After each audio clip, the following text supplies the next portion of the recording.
And essentially, I'm trying to make this an Airbnb, so stay tuned.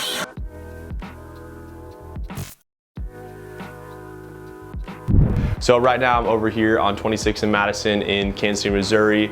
It's Westside. It's really close to a local brewery, actually a nationally recognized brewery and a nationally recognized coffee roastery factory.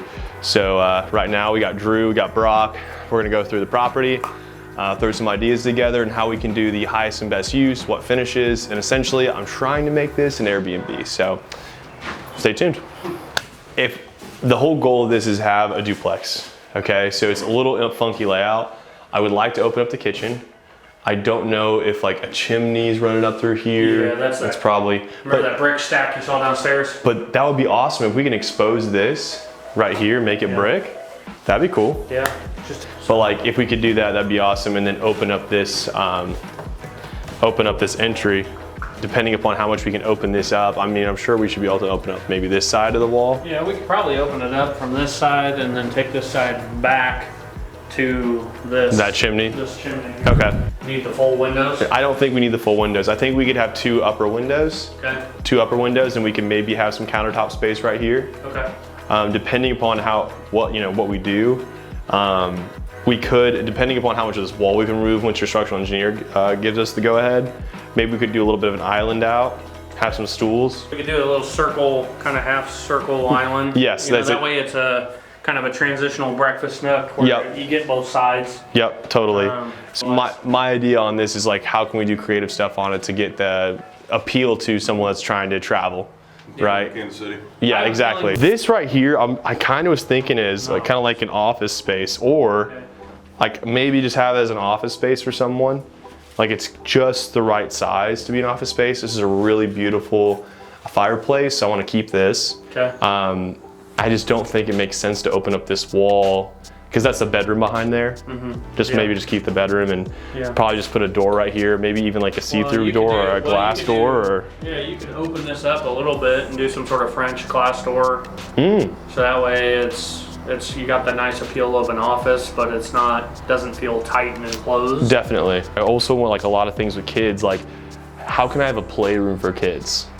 You know, like I could put some toys over there in one of those cupboards over there, one of those cabinets, just like, okay, office if you want to have for your kids. That's super helpful for people to travel and they see stuff for kids. They're like, oh, perfect. Okay. I can talk, when I bring the architect out and I walk him through, he may have some creative options. I mean, that's what, that are code compliant, because we do a code review on all those architectural plans. And so it'd be a balance of, being code compliant / aesthetically appealing. Cool. So. This is the kitchen. I'm not married to that idea, but just the windows are right there, so it kind of makes sense. But this is just for me, like this is a 1-bedroom unit up here. It's not a 2-bedroom, it's a 1-bedroom. Right. So this could be a bedroom. This could be a bedroom. Okay. That could be your entrance into the kitchen. This being your living, and that could be a office / bedroom.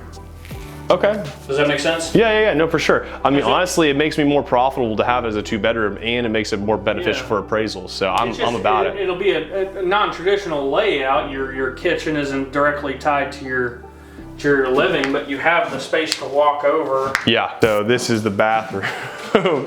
Here's your problem. You have to have 6 foot 8 inches to be in compliance for code for a shower head. 6 foot 8 inches. 8 inches clearance all the way over the top. Otherwise, it has to remain as a bathtub. So what about, can you not have the, you can't do that? They won't approve it because of the slant in the ceiling. The whole, what do you think, where can we put the bathroom? Well, let's just think through it. A lot of times with travelers, they want to have a tub for kids. So would it make sense if we add an addition, because now you're thinking, we're in the front of the property. Yeah. So how are you running the plumbing line up this way? Full bathroom then, tub and shower. Bathroom, The only other thing is because we could infill those windows enough up. You still have a window up there. You don't have but the one thing is just like, so that bathroom over there, should we convert that into like a laundry room then? Or we can convert it to like a stackable laundry room, or just queen bed. What, like about 6 feet? A little bit more, 54, 58. So 6.5 or what? No, it's just under 6. Under 6. Yeah. So you could have. You could. So essentially you could have essentially a queen bed like kind of like right here. Going this way, and then where would the door be to the bathroom? Would the door be like where Brock is standing, or? I think it would be just a little bit in right about here. Okay. And it'd probably be a sliding door. Okay. Okay. And then would this be walled off right here? Yep. Walled off and encased. You could. I'm just thinking like on Airbnb perspective, but if you could put like a TV right there and bed going right there, that'd be pretty nice. Okay. So just thinking functionally with the end in mind. It just will have to kind of like shake out and see what looks best, but it'll be a little tight in here, but it's still doable. Okay. Still doable. Yep. Yeah, if we want to get the most for the appraised value, like having this has got to find a way to be a actual bedroom. And it has to have a closet. Yeah, it's got to have a closet. And I don't know what the size of the closet has to be, but I mean, I would think if you could wall this off across here, that's a pretty good sized closet. yeah, I think so too. Yeah. Do a couch along there, and then make that a sliding door of some sort. So this can be a sliding door? Yeah, we can make that a sliding door, so that way it just slides over. So you have a longer couch here. A lot of times they like to have a little footrest. Yeah. Little hidden door? Bonus room. Holy shit. That's actually a lot of room. That's the attic? Yep. Let me see in there. That has way more stuff in there than, of course, that's as far as. Okay, so it's just a bunch of random junk, but there's a bunch of space there. Bonus room. Bonus room. Extra square footage, baby. I wonder. Yeah. Bonus room. There you go. Love it. You get the bonus room, baby. Yeah, amen. Oh, that's lap and plaster, I think. Is it? Yeah. Oh, that looks more lap and plaster than drywall to me. So, try and save you some money. You know, the lap and plaster is harder to deal with. And you don't need to save me money, man. Don't even worry about it. It's only dollars. It's only dollars. That's Drew's favorite saying. More money. It's only dollars. It's only money. Well, let's walk the exterior real quick. Okay. And then we got a good enough idea up here. It's pretty pretty hodgepodge, but we can work through it, and then you know, the nice part is we'll have a couple times going back and forth with the architect. Yeah, and then he'll tell us what we can and can't do. Cool. So. We're gonna go around this way.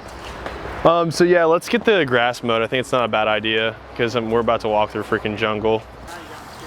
Yeah, right. I'm gonna find like 5 ticks in me today. Now I know there was originally a small amount of electrical ran to this, so I don't know how that. Hey, you got a shut off there. So I don't know how that works. I've never had a garage that has a separate electrical amount. But yeah, I mean, I really want to maintain this brick. I'll go with my interior design person on what kind of color schemes and stuff. I'm not really. Okay. We can figure that out later. We're not at that point yet. Gosh, you got to get that free. Look at all that growing up on the property. Those lines are terrible. I know, they're terrible. They just eat into it. I know in Arizona and California, because of like lack of rain, they have that like turf. Yeah. So I want to get those trees cut up because those are on my property line. Okay. And then just try to do turf all the way. And it's a big yard. It's a really big yard.